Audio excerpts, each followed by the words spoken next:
Hey, what is up, guys? We are back at it with another video. I know this is way different than anything I've ever done before, but I hope you guys do enjoy. Don't forget to click the like button, subscribe, do all that fun stuff. If you want to see me do this again for High School Musical 2 and 3, just let me know in the comments below. I hope you all enjoy. Let's get right into it. So I bet a lot of you are probably wondering how I came up with the idea for this, but you know. So I'm going to tell the story real quick. So, like every other kid, now that we have classes online, I wake up, I get out of bed, you know. I got nothing to do. I tie up my shoes. I go for my run in the morning. Not always in the morning, but you know, I go for my run eventually. And then I get back. I go to my classes. I'm basically half asleep because they're so boring. I do my homework, do a little bit of editing, and then, you know, I got nothing else to do for the day. I got nothing else to do. So, you know, I go on YouTube. Watch that. Watch that. Watch that twice. I've watched every YouTube video because I'm a YouTube addict. You know, the other day I was just deciding and I was like, you know, why don't I go watch some High School Musical? Like that was a good movie back in the day. I want to see, you know, my opinions and thoughts on it now. So, go back, sit on my couch, pop out the recliner, turn on High School Musical, and you know, immediately I'm just bopping because the music in High School Musical, fire. That's a bop. Absolutely fire. And you know, we get to all in this together and I'm just singing along. I gotta get up for this one. Cause we're all in this together, and you know where we start. And I just start thinking, man, what are the best and the worst numbers in High School Musical? Because they're all good, but obviously you gotta put a rank to some of them. So that is what I have decided to do here today, and we will get right into that list right after a word from our sponsor. And the sponsor for today's video is, of course, Red Lamps. For years now, Red Lamps has been making the best red lamps on the market. I use their lamps while I'm doing homework and reading, and all I can say is they really light up my world. You can get your own red lamp at redlamp.com, and you can use my promo code ColinLikesLamps for 20% off at checkout. Thanks again to Red Lamps for sponsoring this video. Okay, getting back into it, I want to talk first a little bit, just saying that, disclaimer here, I very recently learned that Drew Seeley actually sang in the first High School Musical instead of Zac Efron, which now that I think about it makes a lot more sense because his voice sounded really different in 2 than it did in 1. It was because he couldn't sing at the time. But shout out Drew Seeley. I'm sorry you didn't get any of the credit that Zac Efron got because I didn't even know it wasn't him. I didn't even know, but that also makes me respect Zac Efron that much more for the simple fact that, you know, he learned how to sing, and High School Musical 2, he did some great numbers. And of course, guys, remember, if you want me to do the same thing for High School Musical 2 and 3, just drop it in the comments, drop likes, you know, give me a lot of views, guys. I need to see the support to do this again. But off now into the criteria I really took for my list. So obviously, this is my opinion. Don't come out my head. I'm not really the most qualified to be doing this, guys, but hey, a lot of people are not qualified on YouTube to be doing the things they're doing, but we're gonna do it anyway. Obviously, it's the musical numbers that I am rating today if you did not read the title. So obviously, you have to put the music into perspective, how good it is there, how... I kind of rated it on a little bit of a High School Musical vibe, you'll see. And then obviously, the choreography, how much it meant to the entire series, I wrapped that up a little bit in there. But we're gonna get right into the list here, guys, and I hope you do enjoy. Don't forget to leave a like and subscribe. Go follow the socials down below, and shout out to this. Also, a quick disclaimer, guys, I'm gonna put some clips of High School Musical in here. I'm probably gonna get copyrighted, that's fine, I don't care, but the quality is gonna be really low. It's really hard to find old High School Musical clips in HD.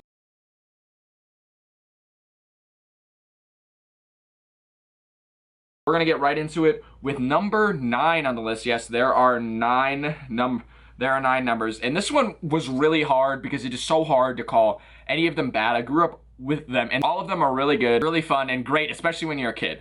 But I'm going to be pointing out, of course, some things that I thought about them. So, at number 9, I have "Bop to the Top" by Ryan and SHARPE. I just felt like this one felt so different than the rest of the numbers.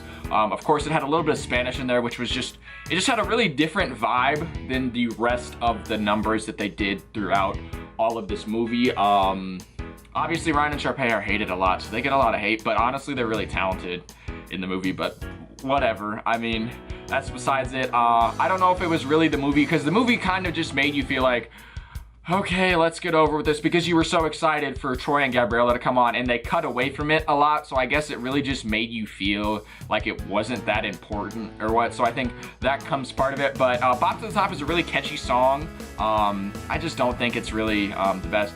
The choreography was meh. I think, yeah, it could have been better, but it was good. The outfits were good. It was still a good one. I have it at the bottom here. I don't think it's one of the best. At number 8, I'm sure a lot of you might have thought this would be the last one, but the start of something new. Obviously it was the beginning of it. It was really, there was no choreography, no nothing really. It was a really scuffed number, it felt like, but I guess that was really the point of it. Of course, it was the start of something new. Great title that goes along with it. Started something new, started the whole journey, and that was really cool. I just felt like it didn't really mean a lot. Like, yeah, that's where they met each other, but they obviously could have done, like, met in homeroom or whatever. Like, I guess, yeah, it was a good way to start the movie, but the New Year's Eve party won, you know? Everyone's ignoring them, and they suddenly hear, oh man, these guys can sing, and everyone just turns around and starts clapping along. I think it was a good number still, a little bit over Bop to the Top. Those two, I think you could switch back and forth, but I think they are by far the two, like, least, the worst. I don't want to say, they're not bad, but like, out of High School Musical, they are the worst. Moving on to number 7, When There Was You and Me. Obviously, this was a huge one for Vanessa Hudgens. This is where we get to really see her, the audience gets to see her come out of her shell and just show what she can do, like, individually, because obviously, this one was just her, but just her going through the hallways it meant a lot in the script, in, like, the movie, I feel like, a little bit, because it was, you know, their conflict that they had, which they have every movie, and then they get back. So it was a little predictable, but, you know, it was still a good movie. We really get to see, it's the first time we get to see Gabriella, you know, like, go off, you know? Obviously not everyone sees it, but the entire thing was really confusing because, you know, Troy's like, I'm not doing theater anymore, and everyone's like, yeah! Like, theater's dumb or something, like, you know, you just rooting against your school because, like, you're so, I don't get it, guys, but whatever, we're just gonna move on. After that, this is possibly what I think might be the most underrated number of High School Musical. I know I have it at number 6 just because of how not very important it was to the movie, but What I've Been Looking For by SHARPE and Ryan. One, I have to say immediately, Ryan carried the entire thing. SHARPE, like, you know, like that number, you know, it wasn't your best, but Ryan carried. Ryan's voice went great with this. They obviously harmonized very well.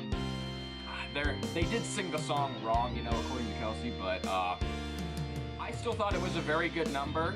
Pretty good choreography besides, you know, the one little push, but besides that, very good choreography, especially for that. And it was really just a show-off one, and I feel like, you know, you think that one's a little better because it showed everyone else being absolutely terrible at singing before, which I guess is part of the movie, but, and I think that was very intimidating for Troy and Gabriella, you know, having to get back on the stage.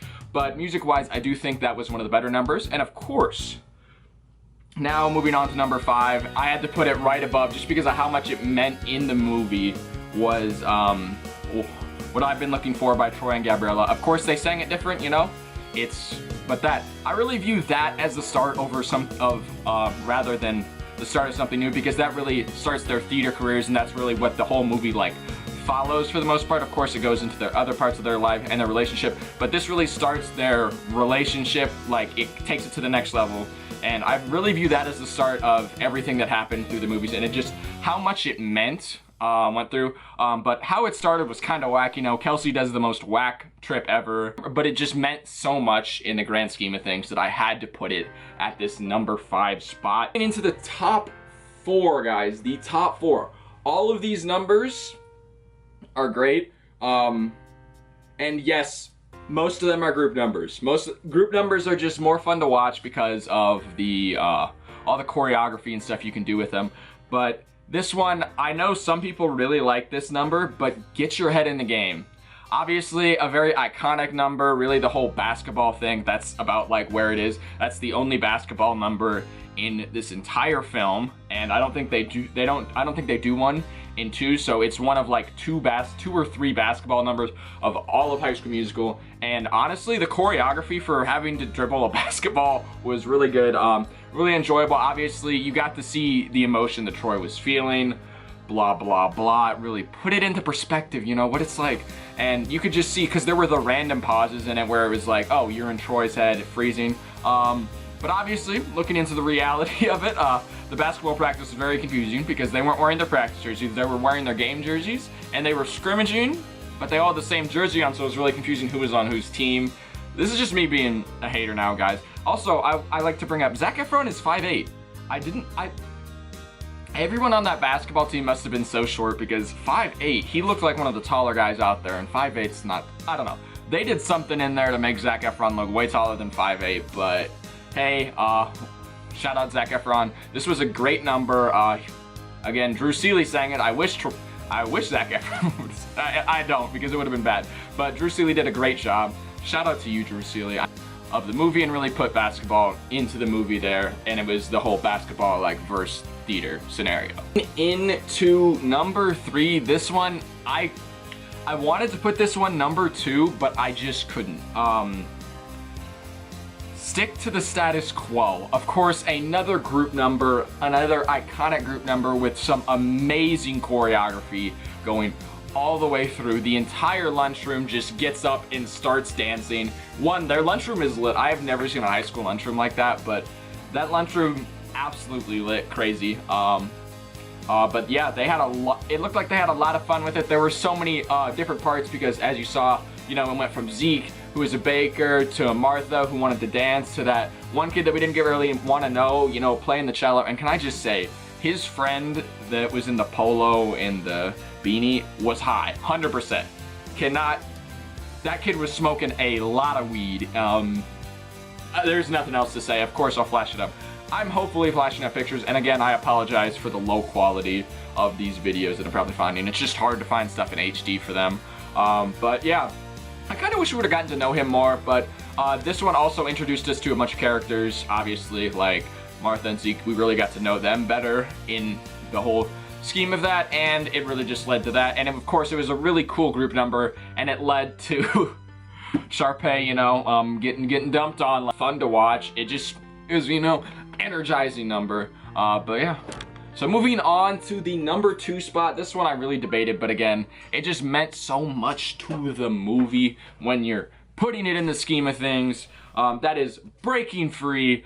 Obviously referencing to the two of them breaking free, really exposing who they are to the entire school, showing off their musical gifts. Their parents come in, realize, dang, my kids are super talented. You know, this is what they want to do. This is amazing. It just really puts into perspective. It's like, dang. And, you know, the entire school, they're in there bopping along, and they're like, you know, we were wrong. We shouldn't have judged them for this. This was amazing. And they really come out of their shell. Again, Drew Seeley. Another good number, man, that people probably, well, at least I gave Zac Efron credit for along. I know I'm telling Drew Seeley a lot, and I know he's not watching this, but, like, I gave Zac Efron so much credit because I thought it was him, but it's not. Oh well, I mean, but yeah, Drew Seeley, another good number. This one, of course, just meant you saw Gabriella got way, you know, she actually started to dance a little bit, you know, there was actually some choreography. It was one of the few, besides Ryan and SHARPE, which I always thought their choreography, it just felt cringy because, you know, it was supposed to be because you were supposed to not like them, but I felt like this choreography was one of the best ones for a duet. Very good duet, harmonized very well, of course.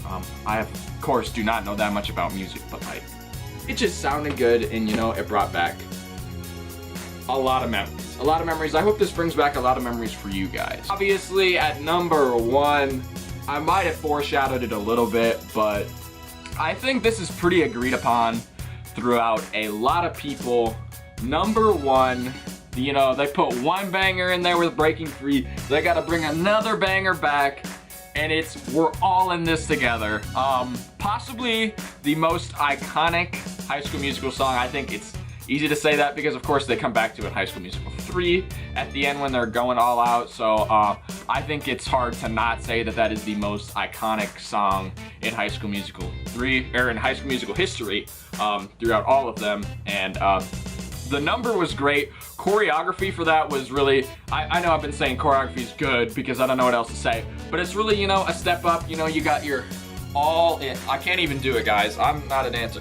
All in this together, and I don't know. I don't know what I'm doing, guys, but It's something like that, you know, you got the double, it was just great. It was a lit number. You got to see, of course, the entire school. You got to also see kind of, you know, a little foreshadowing with couples and everything. But we did see Kelsey with Jason, which was kind of whack because she ended up with Ryan, but that's okay. And that was great. I mean, guys, that's really the list. Like, I want to talk about We're All in This Together more because it's just, for me personally, every time, that's like one of the songs I think of for High School Musical immediately. They're all so good, but I just think that one was the number one. There's also a fun story about that one that I heard. Apparently, they had the High School Musical, you know, this was the first movie, so they didn't have much money on a budget, of course. So, I was listening to this Zac Efron thing for something else, and apparently, like, this was their last take. They had to learn that move. They had to learn all the choreography for that routine in a week, like really quickly, and they shot it like 3 or 4 times, and that was it. That's all they could afford. And on the last take, they nailed it the way they did in there, and it was great. Honestly, I applaud everyone that was a part of that. That was great. Honestly, I can't think of too many more, you know, iconic musical numbers from my childhood. Hey, you guys were a great franchise. I wish High School Musical, the musical series, was a little bit better than it was, but hey, it's not bad if you want to watch it, guys. I don't think it's great. It's just not the same. And it doesn't bring back the same nostalgia, man, because nostalgia is just something else, you know? Something from your childhood, it's something else. That is going to do it for me, guys. That is the list for you. I really hope you all enjoyed that. Of course, I had a lot of fun making this list. If you guys want me to do more videos like this in the future, don't forget to drop a like, subscribe, follow the socials in below. Leave the support. Let me know what other videos you guys want me to do. This was something really fun. Hopefully, I should get this out relatively quickly. And I always am going to forget to say this, guys, but don't forget to go and subscribe to my friends below, Pitts House Official. It's me and a bunch of my friends. We're making YouTube videos. We're making podcasts. We're just trying to have fun on the YouTube space. You know, we're trying to have fun in this quarantine, so we're going to be making a bunch of videos. I don't think any have dropped. I don't know if any have dropped yet, but there should be there. I'll definitely link that into the description, guys. So I hope you're all having a wonderful day. I hope you're enjoying quarantine. I hope you're all staying safe. That is all for me today, guys. Hope to see you all in the next video.